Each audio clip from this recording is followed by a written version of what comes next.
Celebrando y reconociendo la diferencia. El respeto así se convierte en el puente que nos une como comunidad. Hola a todos y bienvenidos a una nueva entrega de este podcast Hablemos de Salud Mental. Hoy hablaremos de un tema que, aunque ha tomado mucha fuerza en los últimos años, no ha sido desconocido desde mucho tiempo antes por las instituciones, que es el respeto por la diferencia. Para esto, obviamente, requerimos de la presencia de un profesional en el área y, como es habitual, contamos con el acompañamiento de uno de ellos, el doctor Iván Camacho, que hace parte del equipo de psicología y es el psicólogo clínico de la universidad. Maestro, muchísimas gracias por aceptar nuevamente esta invitación a este espacio. Bueno, con todo gusto. Gracias. Es un buen tema. Sí, nos va a poner a pensar un poquito a todos en este momento. Quisiera, maestro, si me permite comenzar con una reflexión que nos comparte la UNESCO en el 2001 para que nos demos cuenta que es un tema que se ha venido trabajando desde hace mucho tiempo. Y dice así: el respeto por la diferencia se refiere a la actitud de aceptación y consideración hacia las diversas características y opiniones, así como culturas y formas de vida de las personas, reconociendo y valorando la diversidad en la sociedad, y esto implica tratar a los demás con cortesía, tolerancia, apertura y promoviendo la convivencia armoniosa en un entorno inclusivo. Una declaración desde el 2001, o sea, ya llevamos 23 años manejando esto y tendríamos que pensar también acerca de cómo lo entenderíamos al día de hoy, cómo podemos empezar a analizar este concepto de respeto por la diferencia al día de hoy, maestro. Bueno, pues la sociedad, pues el ser humano es un ser social. Siempre ha sido un ser de manada para poder sobrevivir, ¿cierto?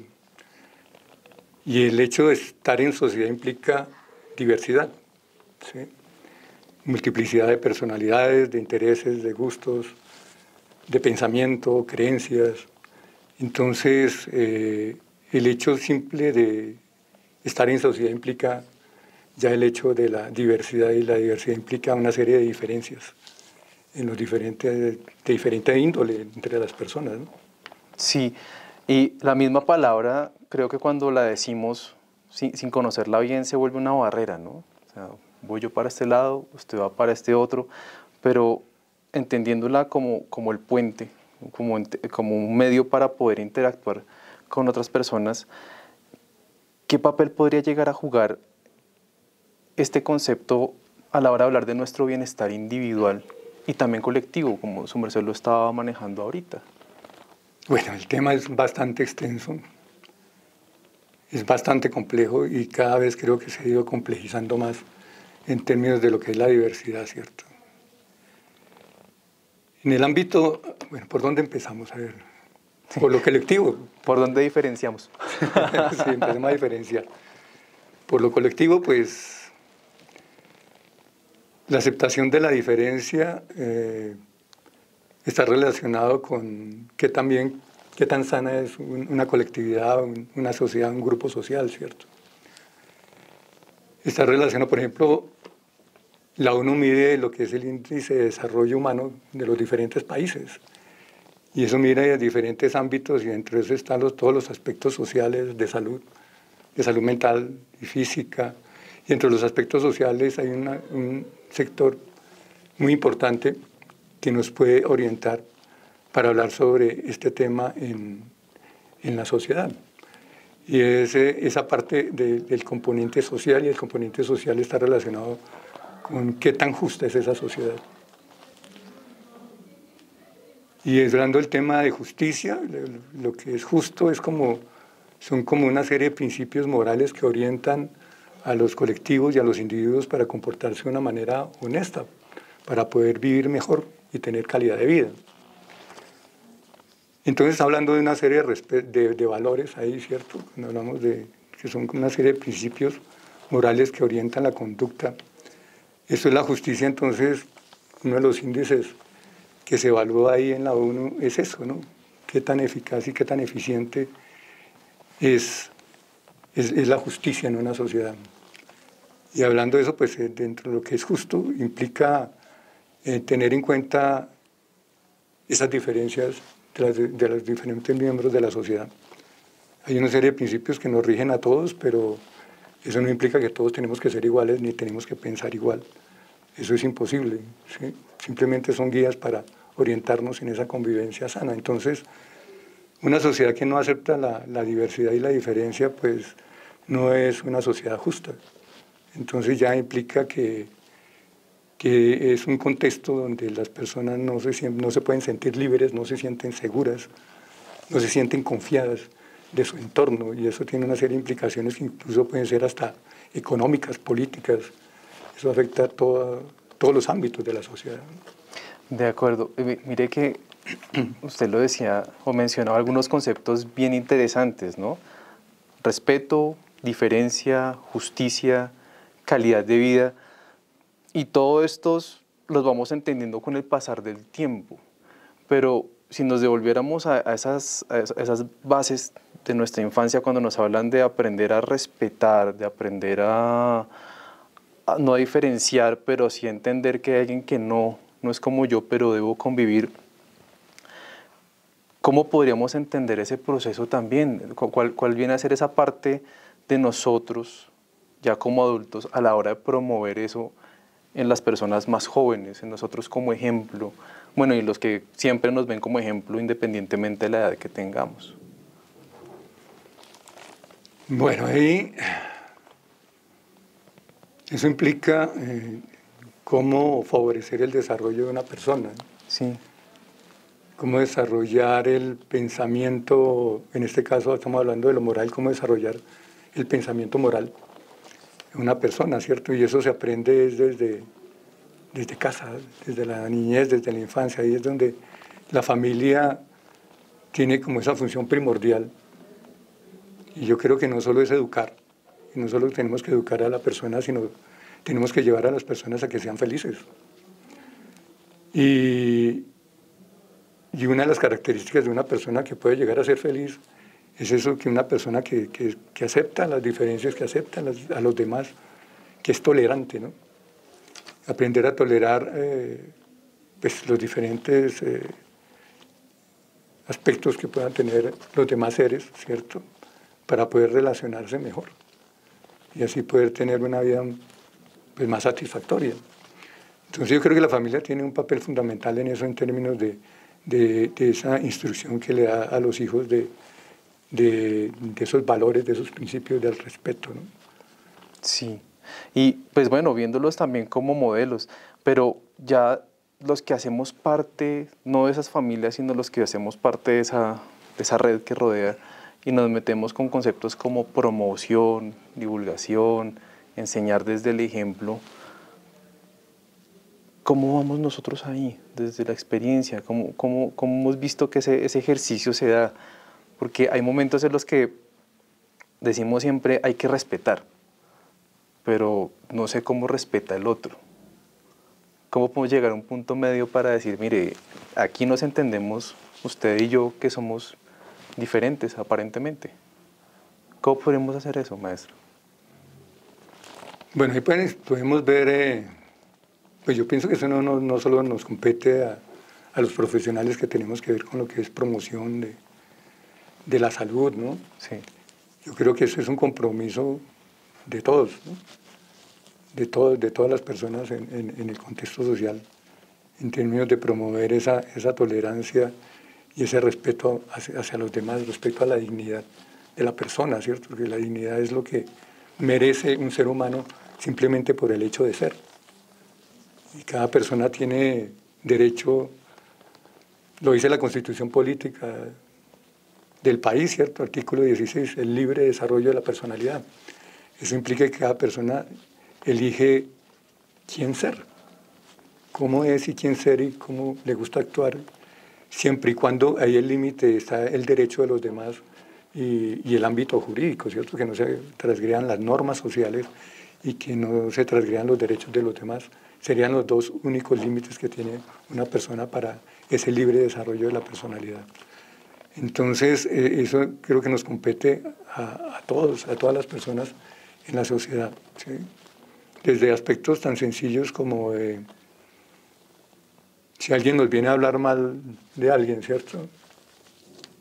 Eso me acuerda a las mujeres por ahí que de los años 60, 50, cuando llegaban a otras señoras que eran bastante comunicativas a golpear a su casa y venían a hablar del marido y el marido no estaba, ¿cierto? Entonces venían, sabían que el marido no estaba, llegaban y golpeaban y le decían, no, la vecina, ¿cómo está? Bueno, ¿qué se les ofrece? No, es que mire que su marido, un momentico. Mi marido se respeta, ¿cierto? Y aquí no se habla mal de mi marido y mucho menos en nuestra casa. Entonces, eso es un ejemplo simple de cómo podemos empezar a desarrollar ese respeto en términos de no recibir ese tipo de información negativa, por ejemplo, de otras personas, ¿no? Eso implica que así el marido se estuviera equivocando, ella defiende su honor, su dignidad y como se dice, pues eso forma parte del núcleo familiar y entonces es una manera, como dice, que este hogar se respeta y mi marido se respeta así esté equivocado. Claro. Porque así que una persona se equivoque no implica que pierde la dignidad, ¿cierto? Simplemente puede estar equivocado. Sí, a veces viene a ser más la forma y no el fondo, ¿no? El fijar límites, el saber fijar, decirle a alguien, mira, hasta aquí voy yo, hasta aquí vas tú, y por favor no te metas, nos invita también a hablar de otro concepto que aparece muy frecuentemente cuando hablamos del respeto y ese entienda al otro, y lo entendemos como empatía, como, oiga, pues para entender al otro póngase en los zapatos de esa persona, pero empezamos a ver esas dificultades de, bueno, yo tengo que entenderlo, pero ¿hasta qué límites me permite esa persona? ¿Cómo podemos trabajar eso también, más allá, como muy bien lo decía su merced, del espacio profesional, de lo personal? ¿Cómo podemos entender y diferenciar, como lo decíamos al principio, esos dos conceptos que deben ir casi de la mano, ¿no? Entender límites, pero ser empático? ¿Cómo los trabajaríamos? Bueno, eso es una pregunta muy bien complicada, me está haciendo usted a mí ahí.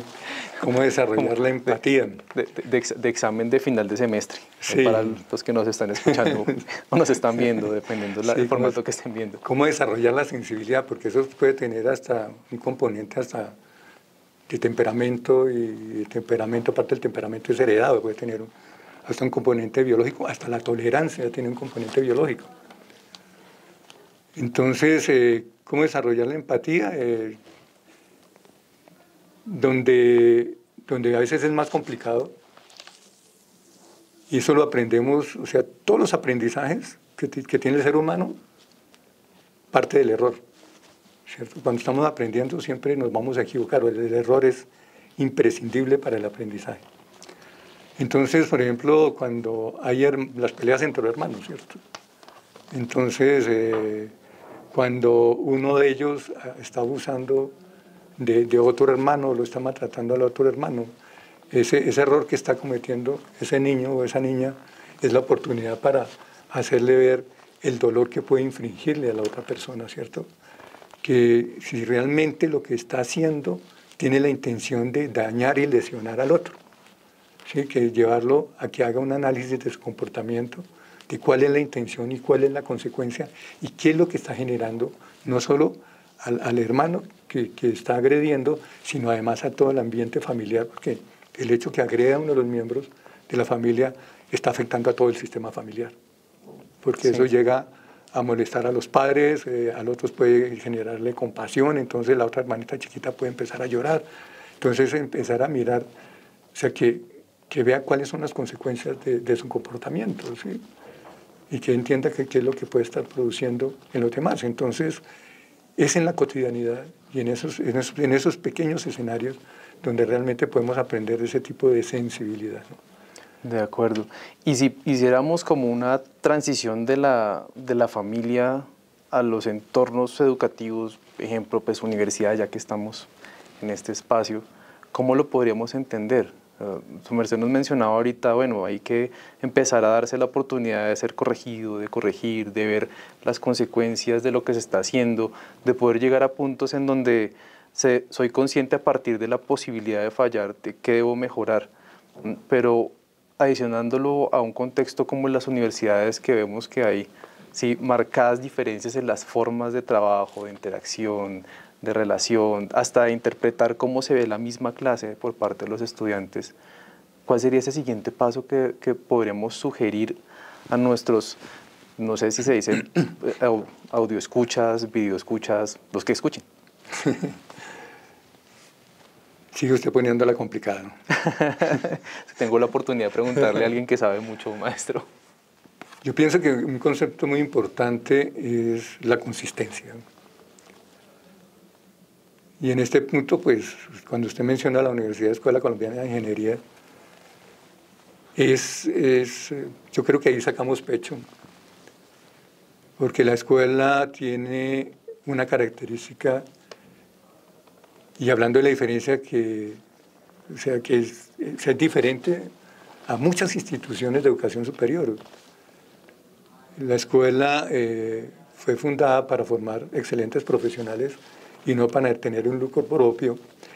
Y desde que se hizo la declaración de principios, el doctor Gonzalo Jiménez, pienso que en la escuela se ha procurado vivir esos valores y esos principios. Entonces, en la medida que todos los miembros de la comunidad vivamos esos valores y esos principios, se lleven a la acción, o sea, con el ejemplo, se le está mostrando a las demás personas cómo se debe comportar. Porque los valores y los principios son eso, son guías de comportamiento, son factores motivacionales importantes. Entonces, para poder formar parte y pertenecer a esta comunidad, entonces la gente cuando llega va a empezar a aprender esos principios. Yo me acuerdo, hace años en la escuela no se perdía nada.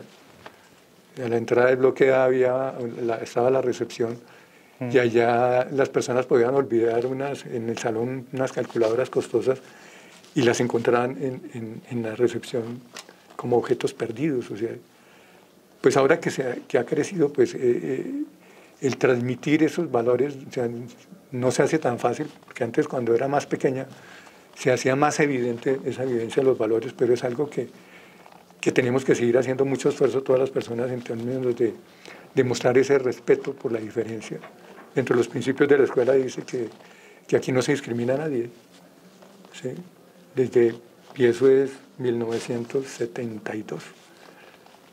Entonces, y así ha sido, y así así se ha vivido en la escuela, donde se respeta la diversidad, y en eso estamos. Entonces, es la vivencia de los valores y la vivencia de esos principios, ¿no?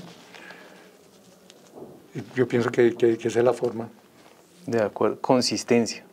Algo que a veces no escuchamos, aunque nos piden que seamos, bueno, lo transformamos ahora en constancia, creo. Y lo interesante de lo que su merced mencionaba, maestro, también es que hay una realidad, es que las instituciones siguen creciendo, se vuelve cada vez más complejo, más diversas, y eso no aplica solamente a las instituciones, sino a las dinámicas laborales, a las formas como también nosotros nos expandimos como profesionales a diferentes áreas. Ya no estamos enfocados en un solo espacio, sino que tenemos que interactuar con diferentes profesiones, o sea, entender la diferencia desde lo profesional y cómo interactuamos como profesionales. Considero que vendría a ser como el siguiente reto que enfrentarían las comunidades que están en formación, nuestros estudiantes ya aquí de la universidad, ¿no? Ya más allá de qué tan productivo, qué tan productiva es más bien cómo se relaciona para producir en comunidad, como profesional, con los diferentes equipos de los que se hace parte. Pero eso ya sería hablando del profesional hacia su entorno, pero hablando un poco de la experiencia de la persona que llega aquí y dice, tengo que cambiar. ¿Qué cambios, ahora sí, será un poco redundante, pero qué cambios podemos notar en alguien que se da la oportunidad de cambiar para relacionarse con los demás? ¿Qué hemos visto? Que desde su experiencia, maestro, desde el tiempo que su merced lleva siendo uno de los pilares aquí de la universidad, ¿qué nos puede decir? ¿Qué pasa cuando una persona dice, tengo que reconocer diferencias, sé que soy diferente, pero tengo que trabajar eso? ¿Qué pasa con esa persona en la universidad? Pues a ver, ahí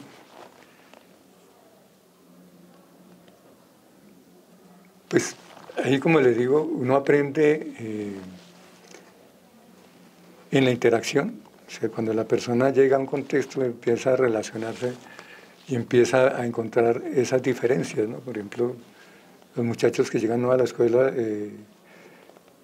cómo se funcionaba y cómo se relacionaba en el colegio, y llega a la escuela y tiene que mirar, establecer nuevas formas de funcionamiento hasta en lo académico. Nosotros les decimos que llegar a la escuela ya tiene que partir de un paradigma cero, o sea, paradigma cero es lo que me funcionaba antes, no le va a funcionar aquí. Tiene que empezar a establecer otro paradigma para funcionar bien en la escuela. Paradigma me refiero en términos de qué es lo que hago, cuál es mi objetivo y cómo voy a hacer para lograr ese objetivo. Entonces, desde lo académico y desde lo relacional también. Ya implica pues, que aquí llegan personas va a encontrar personas de provincias, de las diferentes regiones del país y algunos pocos también de fuera del país. Entonces, ahí ya empieza a encontrar esa diversidad que posiblemente no era tan marcada en el colegio, porque el colegio ya está definido por determinado estrato social, ¿cierto? Eso ya les empieza a ser un poco más comunes, ¿no? Aquí ya hay diversidad de estratos sociales, de intereses, de forma de relacionarse, de subculturas urbanas, entonces empieza a haber esa gran diversidad y entonces implica que tiene que empezar a relacionarse de una manera diferente, y si no lo hace, pues seguramente va a recibir aislamiento en muchos casos, ¿no? O si se equivoca de una manera más directa con alguien, va a recibir posiblemente hasta el rechazo social, ¿no? Entonces, donde llego que aprendemos del error, entonces llego a funcionar aquí igual como lo funcionaba en el colegio, pero resulta que aquí es diferente, y entonces ahí va a recibir una información de que así no es, y que aquí se va a empezar a relacionar de una manera diferente. Y eso implica lo que decían en la definición de la UNESCO, Sí, señor. en términos de la aceptación, ¿no? De aprender a aceptar la diferencia. Y otro concepto que mencionaban ahí era el de la tolerancia, y yo les mencionaba ahora que hasta la tolerancia tiene un componente físico, ¿no? Porque está relacionado con el umbral, ¿sí? Yo qué tanto tolero yo, y cuando yo qué tanto tolero yo es qué tanto resisto, o sea, qué tanto mi organismo, qué tanto yo resisto, ¿no? El umbral está relacionado con el mínimo estímulo que produce una respuesta. Entonces, una poca tolerancia quiere decir que estímulos pequeños me producen a mí una reacción emocional fuerte. Por ejemplo, con la tolerancia a la frustración, por ejemplo. Cuando yo quiero lograr y no lo logro, si yo tengo un umbral bajo de tolerancia, entonces saqué un 2.8 y entonces ese 2.8 es suficiente para que yo piense que no sirvo y que no voy a funcionar bien. Entonces empiezo a sentir una emoción de frustración y de tristeza, hasta de rabia, ¿cierto?, conmigo mismo por no haber logrado lo que quería. Entonces, cuando hablamos de tolerancia, estamos hablando de yo qué tanto resisto. Entonces, cuando yo no tolero una diferencia, cuando yo no tolero algo en otra persona, está hablando de mí, no de las características de la otra persona, sino que yo hasta físicamente, psicológicamente, no tolero esa diferencia, no resisto esa diferencia. Entonces eso ya es problema mío, no es problema de la otra persona. ¿Sí? Sí. Una cosa es que, o sea, no me tiene que agradar.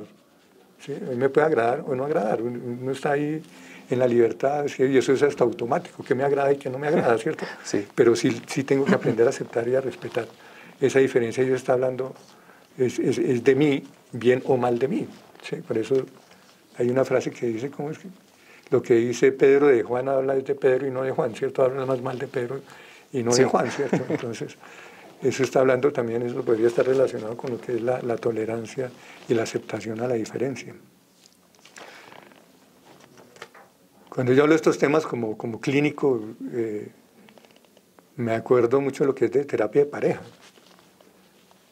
Y en terapia de pareja se explica muy bien esa parte de la aceptación de la diferencia. Son dos seres diferentes que intentan establecer unos objetivos comunes, una convivencia común. ¿Sí? Que yo espero que si están juntos es para que los dos sean felices y los dos se desarrollen, ¿cierto? Que disfruten esa relación. Pero resulta que son diferentes. Al comienzo todo es pasión, amor, candor, todo es bello, ¿cierto? Campos de margaritas donde uno camina, sí, y levita. Mariposas en el estómago, todo ese cuento, ¿cierto? Todo después es muy es lindo. indigestión, pero al principio es bonito. Sí, entonces está gobernado por el sentir pero a través de la interacción empiezan a verse las diferencias. Entonces, que le gusta otro partido político, que votó por otro y este por el otro, o que le gusta el reggaetón y este le gusta la música clásica, entonces empiezan a verse diferencias, ¿cierto? Y cuando empiezo a ver la diferencia, ya la interacción no es tan bonita. Entonces las personas habitualmente no ven a la otra persona como diferente. Si, por ejemplo, si no le gusta o le molesta el reggaetón, entonces ya ver a la otra persona no tiene un gusto diferente, sino que es deficiente en su gusto. Y hablando de un gusto, pues un gusto no puede ser deficiente, un gusto es, ¿cierto? Pero se ve a la otra persona como deficiente. Y si la percibo como deficiente, entonces, ¿qué pretendo hacer? La pretendo convencer que no está bien, ¿sí? Que es deficiente ese gusto. Y entro a descalificar a la otra persona, ¿cierto? Y entro a derogar a la otra persona que supuestamente estoy queriendo y estoy amando. ¿Sí? Porque yo no tolero esa diferencia y la veo deficiente y no diferente. Resulta que simplemente es diferente y tiene derecho de ser diferente. Incluso no tenemos que estar de acuerdo. Podemos estar en desacuerdo y en los desacuerdos y en las diferencias podemos ser felices y utilizar esa diferencia y esos desacuerdos para fortalecer la relación, ¿sí? Para inventarnos estrategias. Entonces, por ejemplo, el que maneja es el que pone la música. ¿Sí? Entonces, el que asume la responsabilidad de manejar, entonces pone la música. Entonces, cuando maneja ella, pone el reggaetón, y cuando maneja el otro, pone la música que le guste. ¿Sí? Entonces, esas diferencias y esos desacuerdos son la oportunidad para fortalecer la relación. Le da otro significado a esa frase de me lo aguanto porque lo quiero, ¿no? Pero pero mire que poco a poco ya vemos a la diferencia no como un elemento que nos separa, sino que también nos permite reconocernos y se volvería también una herramienta para interactuar con. O sea que aquí ya estamos hablando de dos temas dos conceptos bien interesantes. La diferencia del respeto, en donde al principio decíamos que uno sirve para entender al otro, pero estamos llegando a un punto en donde decimos que la diferencia también es una forma de relacionarnos, de poder no solamente entendernos, sino de evolucionar, de crecer. Y eso pues se vuelve, como su merced muy bien lo decía, un paradigma cero, en donde tenemos que empezar a decir, bueno, ¿hasta dónde voy yo? ¿Cuál es mi nivel de tolerancia? ¿Hasta qué punto yo respondo, aguanto mis propios límites? ¿Y cómo los uso para relacionarme con otras personas? Y que esas otras personas también entiendan cómo me relaciono con ellas. Y eso en términos de herramientas, porque creo que para hablar de este tema, de la diferencia y el respeto por la diferencia, hemos mencionado algunas, ¿no? La empatía, la constancia, la escucha activa, pero si pudiéramos hablar de otras, Pues sí, ¿qué otras podríamos mencionar? Lo primero que me viene a la cabeza a mí es un concepto que a veces ya ni escuchamos, y es la bondad, por ejemplo. ¿Sí? La bondad se refiere a comportarme bien, ¿sí? A comportarme de acuerdo con mis valores, mis valores no, sino con los valores sociales, con los principios sociales, y entre esos está la tolerancia, ¿cierto? Entonces está la bondad, ¿cierto?, de comportarme bien, y sobre todo comportarme bien en los momentos de conflicto, en las diferencias. Siempre digo que una excelente pareja es la que es capaz de dar lo mejor de sí misma cuando el otro está equivocado.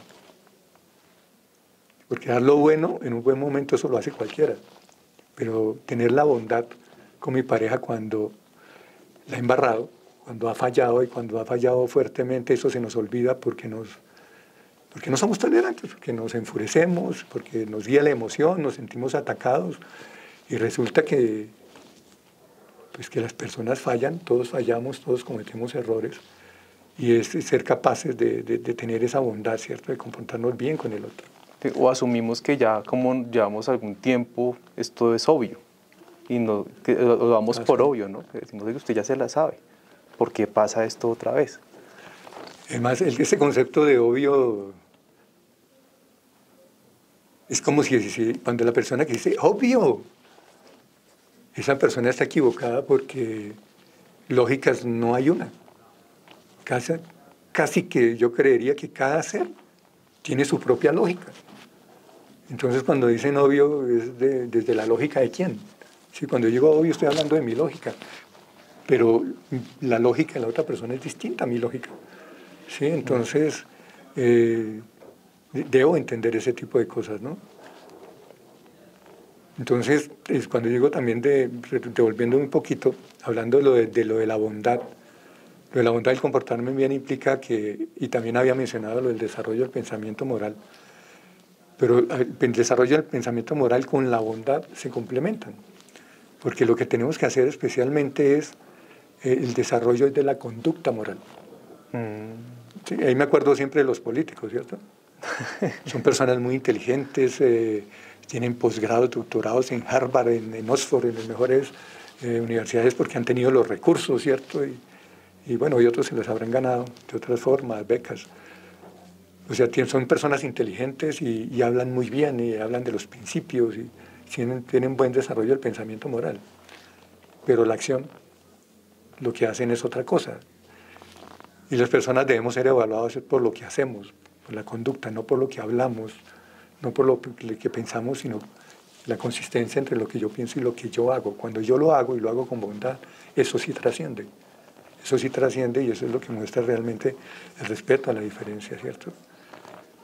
Repito, no me tiene que agradar, ¿sí? Me puedo sentir desagrado por algo, pero eso no convierte ese algo en algo malo. Yo siempre pongo de ejemplo la cebolla cabezona cruda, ¿sí? Detesto la cebolla cabezona cruda, pero eso no quiere decir que eso no convierte a la cebolla cabezona cruda en algo malo.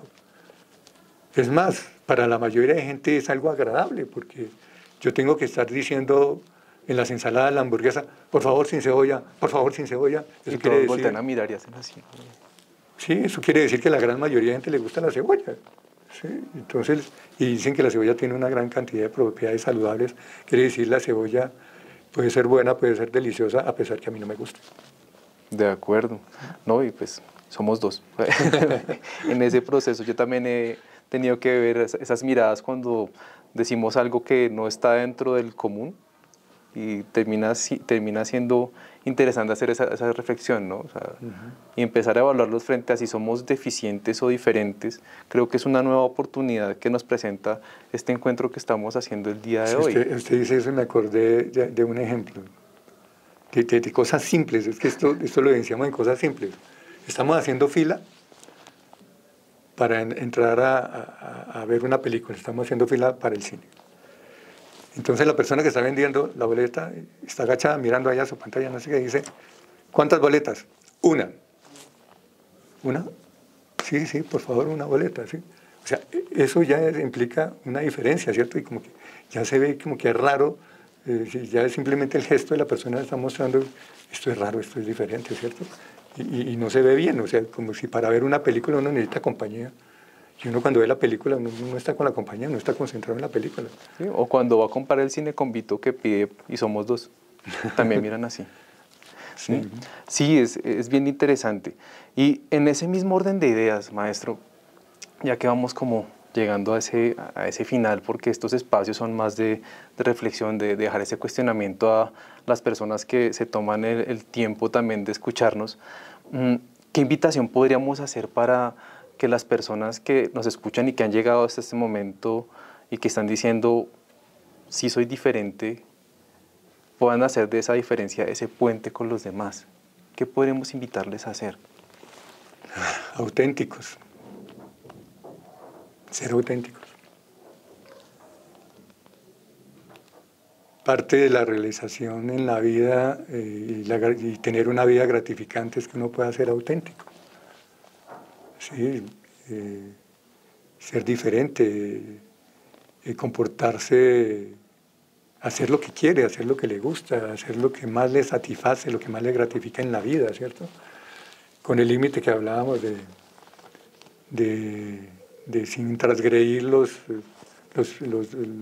la legislación, pues, ni los derechos de los demás, ¿cierto? Si en cuanto yo respete a los demás, pues tengo que ser auténtico. Eso creo que este ejemplo ya lo había dado en un anterior podcast en términos de, yo vine aquí a aprender, ¿cierto? pero por darle mucha importancia a los demás pierdo autenticidad y pierdo mi objetivo, que aquí es aprender, y no hago una pregunta en clase porque los otros pueden pensar que es tonta. Si pierdo autenticidad, dejo de ser y dejo cumplir con lo que es importante en mi vida por lo que los otros piensen. Hay adagios populares que son sabios, los adagios populares tienen mucha sabiduría y las abuelas decían, nadie es monedita de oro para gustarle a todo el mundo. Sí. Y yo lo complemento, ni siquiera el oro le gusta a todo el mundo. Hay personas que renuncian a sus bienes, ¿cierto? Y se van por allá de monjes y ese tipo de cosas. Entonces, tener el objetivo de agradarle a todo el mundo es un imposible.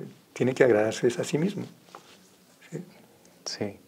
Y bueno, y eso a veces es un poco complejo, ¿no? Estamos en un espacio en donde estamos tan pendientes de nuestro alrededor que a veces no nos cerramos un momentito los ojos para decir cómo estoy, para estar con los demás.